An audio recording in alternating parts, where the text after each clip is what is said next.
Anda kembali bersama kami pemirsa di live event Pesta Rakyat, dan seperti biasa tentu ini kan menjadi sebuah trending topik untuk masyarakat Indonesia. Nggak afdol kalau kita nggak bahas kupas tuntas serba-serbi terkait dengan suasana HUT ke-79 Republik Indonesia, nggak sih Jess? Betul sekali, karena kalau kita lihat media sosial ya, dari tadi pagi sampai sekarang masih ya Jason ya, ini banyak banget yang membahas terkait dengan HUT RI ke-79. Ya. Tapi apa sih yang paling banyak dibahas? Kita akan lihat grafisnya ada dua. Yes, kita yang langsung pertama kita buka ya. Oke.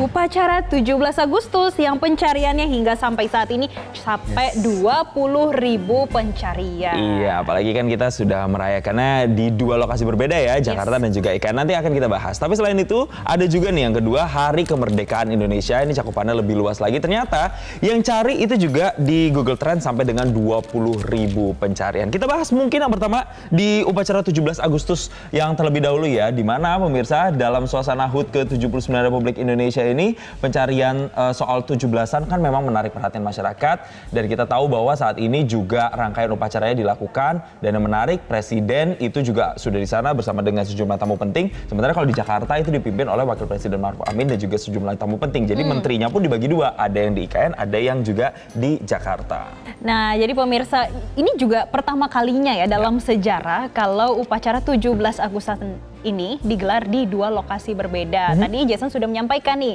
di Istana Negara Ibu Kota Nusantara ini di Kalimantan Timur dan juga Istana Merdeka Jakarta Pusat. Nah, upacara HUT ke-79 Republik Indonesia di IKN pada pagi ini dimulai pada pukul 9:15 waktu Indonesia bagian tengah.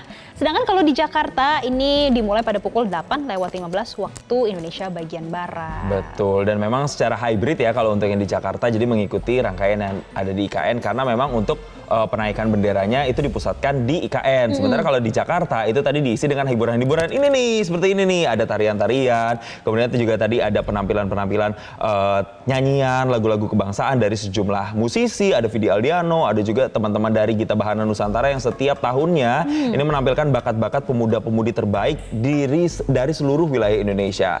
Nah, kita lihat ya berbagai pertunjukan kesenian ini menghibur tentunya tamu undangan di IKN maupun Jakarta, dan yang paling penting untuk dicatat adalah pemirsa bahwa pengibaran bendera merah putih ini hanya dilakukan di IKN, dan tamu undangan di Jakarta hanya melihat proses pengibaran bendera merah putih ini dari videotron saja. Oh, jadi yang di Jakarta bisa memantau apa yang terjadi di IKN lewat videotron besar yang sudah disediakan.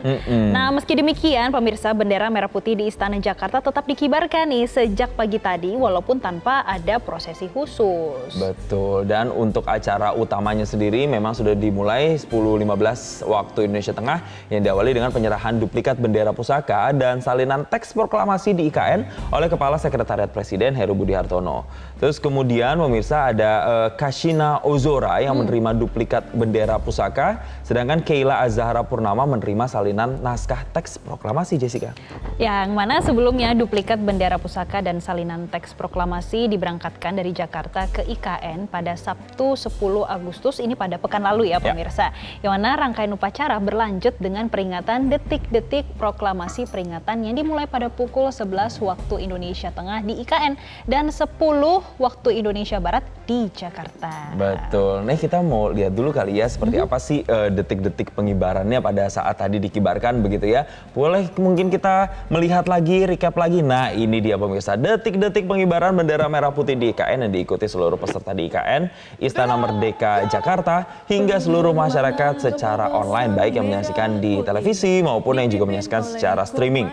Nah, seluruh rangkaian upacara bendera ini tentunya berlangsung hikmat. Tapi tidak hanya hikmat, yang kita bisa lihat juga di tamu-tamu pentingnya dong Jessica. Selalu ya bangga, kenapa? Karena melihat mereka selalu pakai baju daerah kayak kita gini nih. Iya, menarik sekali, dan ini selalu menjadi perhatian apalagi tahun ke tahun biasanya beda nih.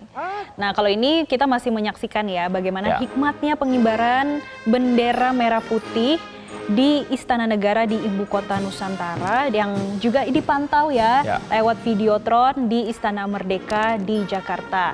Kita bisa melihat kalau di IKN, di kamera ini langsung menyorot ke Presiden Jokowi, dan di Istana Merdeka ini ada Wapres Maruf Amin. Betul. Nah, tidak hanya Presiden Joko Widodo dan juga Wakil Presiden Maruf Amin saja, tapi juga tadi kita lihat tuh di sebelahnya Pak Jokowi ada Presiden terpilih Prabowo Subianto. Nah, ini nih kita tampilkan lagi gambarnya Pak Presiden pakai baju ini dari Kutai Kertanegara yang memang biasanya dipakai begitu ya untuk acara-acara penting di sana begitu.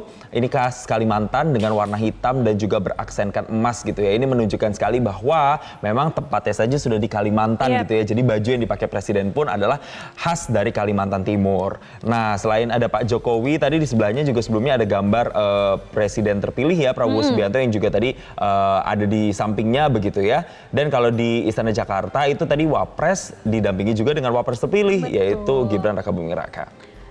Nah, terkait dengan baju daerah yang digunakan, kalau tadi Presiden Jokowi menggunakan baju adat Kalimantan Timur ya.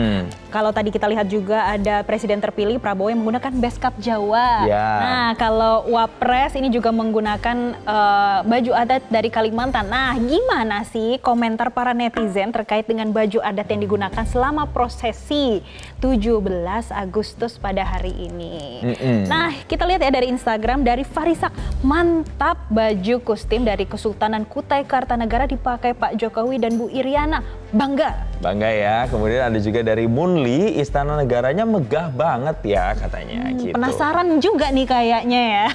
Oke, ini tentunya banyak sekali yang tentunya masih akan kita bahas. Apalagi kalau kita melihat baju daerah yang selalu dikenakan Pak Jokowi ini selalu berubah-berubah setiap tahunnya mengikuti kemeriahan dan juga mungkin ada filosofi-filosofi tersendiri. Ini kalau mau kita recap ya, 2017 pernah ada baju adat Tanah Bumbu, pernah pakai pakaian adat Aceh juga tahun berikutnya, pakaian adat Kelungkung Bali, adat Timur Tengah Selatan NTT, adat Pepadun Lampung, adat Dolomani, dan yang terakhir 2023 pakaian adat Ageman Songkok Singkepan Ageng. Beda-beda dan semuanya menarik ya setiap tahunnya. Dan pemirsa, kami masih akan membahas terkait dengan peringatan ulang tahun Indonesia ke-79 dalam live event Pesta Rakyat, dan tetaplah bersama kami.